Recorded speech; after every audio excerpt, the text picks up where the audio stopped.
Ladies and gentlemen, welcome back to the CSTV Parade. I'm your host, Kathleen Egalto. So, Madam CS, and this is the strike. Stay tuned and have it true and real. For the returning subscribers, we are very, very grateful for your support. Kindly continue to give us your support, like, share, and comment on this video. For if you are a first time person watching this particular video, kindly remember to subscribe, turn on the notification bell, like, share, comment on this particular video, and yes, karibu nyumbani. Welcome at the CSTV. Here we normally analyze things in their real and raw form. Now, on today's strike, actually I'm going to discuss why Moses Masika Wetangula and Ndindi Nyoro are likely to be Ruto's next target. And I'm looking at this, trying to look at what actually has been going around and also what has been shared in terms of the newspapers, etc. You see, the impeachment of Rigathi Gachagua was a case that was sealed a long time ago. We even saw Moses Wetangula and the Deputy Speaker of the National Assembly, Gladys Soleil. They had promised, actually, the likes of Gladys Soleil had promised that the motion will come and we are sending you home. But actually, within 2 weeks, the Deputy President, Rigathi Gachagua, was no longer the Deputy President. Things went the way they went. Now, you realize that the impeachment of the Deputy President Gachagua was not by accident. And we normally say in politics nothing happens by accident. Actually, everything is by design. Everything is, well choreographed, etc. Now, Gachagua is not in the picture. Is no longer the problem. But you see, the impeachment of Rigathi Gachagua has brought about some shaky aspect in terms of Ruto's 2027 presidential bid, because the mountain has actually drifted, and Ruto is not assured of the mountain in support in 2027, and therefore Ruto needs another pace where actually is going to get this vote. So I will explain this later. But now, when you look at how things have gone, and when you look at how Ruto had started telling the likes of Mudavadi and Wetangula to dissolve their political parties and they join UDM, then it tells you actually who is the next target. So I'm going to explain actually why the Speaker of the National Assembly is likely to be the next target for Ruto. Now, number one, sometimes back, you see this Wetangula, Davadi and Ruto came together as principals under Kenya Kwanza government. And all these people had their political parties that made the coalition. But sometimes back, I think like 1 if not 2 months ago, we saw Musalia Mudavadi announcing that now they have dissolved their chama and they are joining UDA. So we expected the same to happen with Wetangula, with his fourth chama. But what has he done? Actually, Wetangula did not dissolve his chama, and he has refused to dissolve his chama. Something that I applaud him for, because the moment you dissolve your chama, then he lacks the political bargaining power. So, number one, Ruto is not happy that Wetangula did not dissolve his political party to join UDA, just like Wetangula, just like Mudavadi did. And I think Ruto is so keen at neutralizing any form of competition or any form of strong energy across this particular country. Areas where he thinks that somebody can rise above and give him competition, he's trying so much, to erase any form of politics that can do away with him. Already now, he has neutralized Mudavadi, who doesn't now have a political party because they crossed over to UDA. And the moment Moses Wetangula could do that, then it implies that actually he could lose a bargaining power. So Wetangula did not actually dissolve his political party. So Ruto is not happy with that. Number two, with the mountain drifting away after the impeachment of Rigathi Gachagua, now Ruto knows that he needs Papa now more than ever. In this case, I mean Raila Amolo Odinga. He needs Papa more than ever. Like, he needs the Nyanza forts. Like, it depends on them, you know. Because, let's be honest, winning elections in this particular country, especially when our politics tends to be politics of regionalism and ethnicity, it's going to be very difficult for Ruto to win without the mountain and also to win without Nyanza region. So what he's done actually, there's rumors that Baba knows now that he holds Ruto in his hands as far as the 2027 presidential bid is concerned. And there's rumors that Baba needs more. You know, when they dissolved the cabinet and they said they are forming the broad-based government, we saw Baba's strong followers, all people from the opposition, being appointed into ministerial positions in the Kenya Kwanza government. But now with the impeachment of Rigathi Gachagua, ODM needs more, Baba needs more, and there's rumors that Baba needs the seat that was being held by the nominated DP, that is Kithure Kindiki, and he also needs the position of the National Assembly Speaker. Now you see why actually Moses Masika Wetangula is likely to be sacrificed in order to make Papa happy so that he can be able to support William Samoei Ruto in 2027.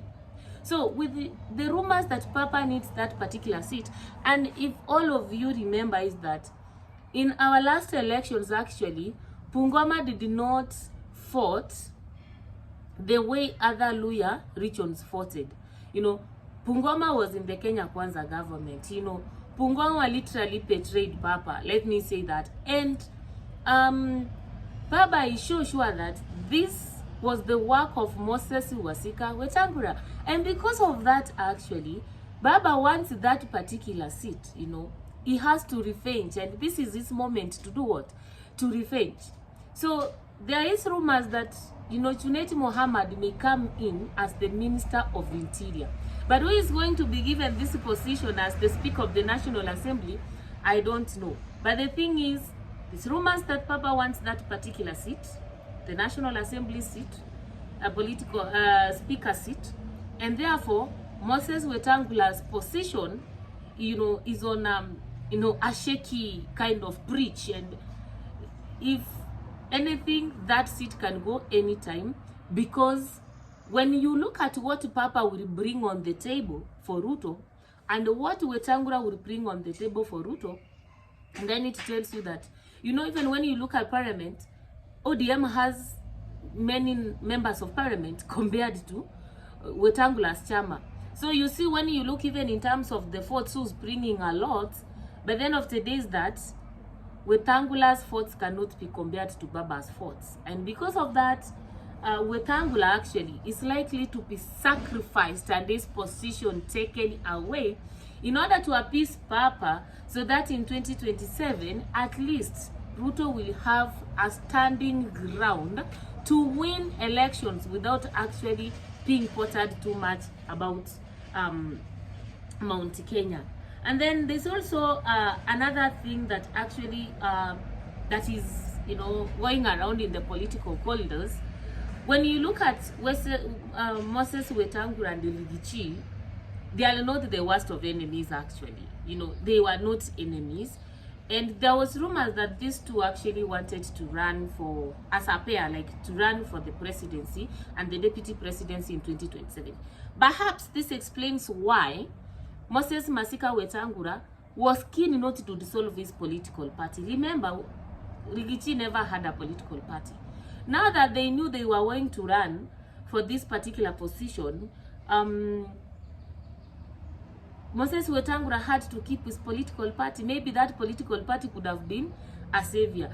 And Ruto will not be happy with anybody who wants to work with Rigichi, because as at the moment, Rigichi and Ruto, they don't have the same political interest. And you know, we say in politics is the game of interest, and it's also the game of numbers. So the interests in 2022, Ruto and Rigiji had the same political interest, but as at now, Ruto's political interest and Rigiji's political interest are very different. And you see, Rigiji and Wetangula, if actually the rumor is true that they were to work together, then it tells you they had the same political interest. But unfortunately, Rigiji has been impeached, and this has been done in the National Assembly, and it can tell you that Moses Wasika Wetangula was actually used to rig, just to, you know, to humiliate and you see, to put Rigiji out of the picture. And maybe, you know, when this happened, maybe also the post wanted, you know, to put some enmity between them. But the truth of the matter is, if the two wanted to run as a pair, then Ruto will not be happy with Moses Masika Wetangula, and for that reason again, Moses Masika Wetangula has to do what? Has to go home. So you realize that the way the politics of these countries are like right now, we are likely to lose the position of the National Assembly Speaker to another person, just to appease the political allies whom we think are very important in meeting our political interests in 2027. Apart from Moses Masika Wetangula, there's another guy here who is actually, whose life actually is also, his political life is also hanging on a preach that is somehow shaky. This is the young Ndindi Nyoro. Now, this is one of the most performing members of parliament in Kenya. Like, he has always, you know, his constituency, Kiharu, is always used as a point of reference for other constituents, etc. And he's the one who is in the, I think, the budget allocation something committee. It has that particular committee. It says which money goes to where in parliament in terms of constituency development. And he was a very, very instrumental person in 2022 as far as Ruto's winning elections was concerned. But when you look at it right now, Ndindi Nyoro was not happy and didn't support actually the impeachment of Rigathi Gachagua. And I think there was a time, I think he addressed somewhere, and the clip was going around that he wasn't ready for that particular impeachment because for him he didn't see it make sense, etc. And you know, if you are somebody's enemy, if you are a friend to my enemy in politics, actually, you also become my enemy. And I'm meant to understand that there's a very big probability Ndindi Nyoro is going to lose his position as the chairperson of that committee in parliament by the fact that he did not support the Kenya Kwanza government in impeaching Rigathi Gachagua. And you know, for a long time, Ndindi Nyoro has been like shining and giving some other mountain politicians and members of parliament, you know, a lot of pressure in terms of how his constituency is performing. And because of that, actually, these members of parliament from Mount Kenya who supported the impeachment of Rigiji are actually likely to support his removal from that particular position. So looking at also that, I see that there's a very, very big probability that Ndindi Nyoro is going to lose the position of the chairperson of the Budgetary Allocation Committee, and he will become a nobody in parliament in terms of these positions. He will just become the normal member of parliament. And maybe in 2027 is likely to be fought so hard, and it's not likely to use UDA as a political party to run if he's running again for the member of parliament of Kiharu. So literally, when you look at what has happened right now, the thing is, everything is happening by design. And when you look at even the current motion in parliament to extend the presidential term limit, this is another opportunity that is going to serve so nice actually for the removal of Moses Masika Wetangula from the position of the Speaker of the National Assembly, and even reshuffling the chair people of the committees in parliament, thus targeting Ndindi Nyoro and removing from that particular office. And I'm going to explain. Suppose that particular the 2024 constitutional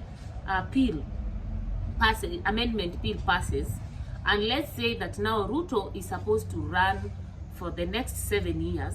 You know, the thing is, he will start the 7 years, not like he will count from 2022. So he would come and maybe tell us, You see, now we have passed this. This is a fresh beginning. The fresh beginning implies we will have maybe a new national speaker. You know, a lot will be done in terms of even bringing the opposition into the government, etc.